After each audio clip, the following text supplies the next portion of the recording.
Friends, എല്ലാവർക്കും സ്മിതാസ് cooking വേൾഡിലേക്ക് സ്വാഗതം. ഇന്ന് ഉണ്ടാക്കുന്നതും ഒരു ചിക്കൻ വിഭവം തന്നെയാണ് കേട്ടോ. എന്നാൽ നമുക്ക് വീഡിയോയിലേക്ക് പോകാം. ഉള്ളിയിലേക്ക് കുറച്ച് വെളിച്ചെണ്ണ ഒഴിച്ചു കൊടുക്കാം.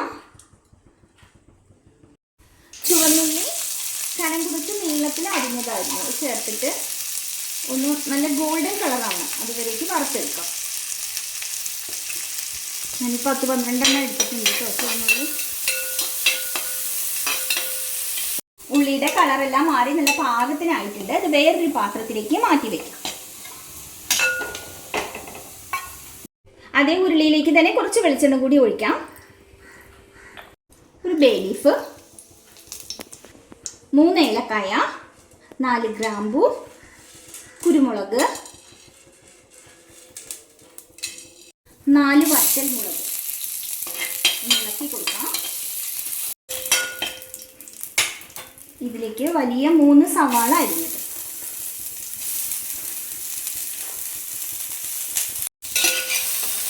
ഇളക്കി കൊടുക്കാം. സവാള ചെറുതായി ഒന്ന് വാടി വരുമ്പോൾ ഒരു 10 അല്ലി വെളുത്തുള്ളി ചതച്ചത്, ചെറിയൊരു കഷ്ണം ഇഞ്ചി ചതച്ചത്,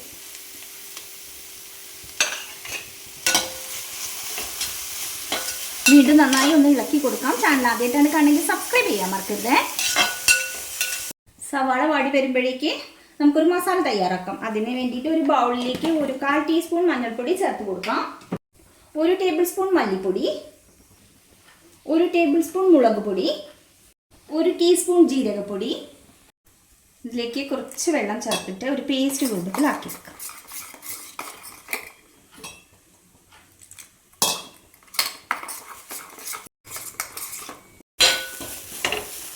ഇനി ഇതിലേക്ക് നമ്മൾ തയ്യാറാക്കി വെച്ചിരിക്കുന്ന മസാല ചേർത്ത് കൊടുക്കാം. ഒരു 3 മിനിറ്റ് സമയം ലോ ഫ്ലെയിമിൽ വെച്ചിട്ട് നന്നായിട്ടൊന്ന് ഇളക്കി കൊടുക്കാം കേട്ടോ. നന്നായി പഴുത്ത വലിയ 2 തക്കാളിയായിരുന്നു. അതിൻ്റെ തൊലിയെല്ലാം കളഞ്ഞതിന് ശേഷം കൊത്തി അരിഞ്ഞെടുത്തതാണ്. അതിലേക്ക് ചേർത്തിട്ട് വീണ്ടും ഇളക്കി കൊടുക്കാം. ആവശ്യത്തിനുള്ള ഉപ്പ് കൂടി ചേർക്കാം.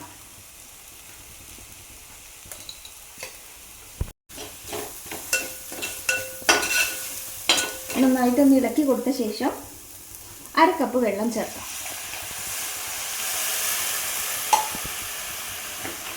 ഒരു 5 മിനിറ്റ് സമയം നന്നായിട്ടൊന്ന് തിളപ്പിച്ചെടുക്കാം. ഇതിൻ്റെ ഗ്രേവി ചെറുതായിട്ടൊന്ന് കുറുകി വന്നിട്ടുണ്ട്. ഈ സമയത്ത് നമ്മൾ കഴുകി വൃത്തിയാക്കി വെച്ചിട്ടുള്ള ചിക്കൻ ചേർത്ത് കൊടുക്കാം. ഞാൻ 1 കിലോ ചിക്കനാണ് എടുത്തിട്ടുള്ളത്. ഇളക്കി കൊടുക്കാം. എന്നിട്ട് 15 മിനിറ്റ് സമയം ചെറുതീയിൽ വെച്ചിട്ട് വേവിച്ചെടുക്കണം. ചിക്കനെല്ലാം നല്ല പാകത്തിന് വെന്താണ് ഇരിക്കുന്നത്. ഇതിലേക്ക് നമ്മൾ വറുത്ത് വെച്ചിരുന്നല്ലോ ചെറിയ ഉള്ളി, അതും കൂടി ചേർക്കാം. ഇളക്കി കൊടുക്കാം. ഫ്ലെയിം കൂട്ടി വയ്ക്കാം.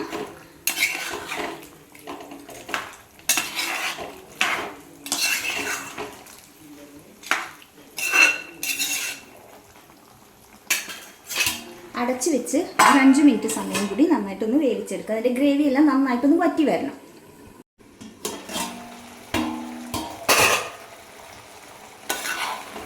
ഇതിൻ്റെ ഗ്രേവി എല്ലാം വറ്റി നല്ല പാകത്തിനായിട്ടുണ്ട്.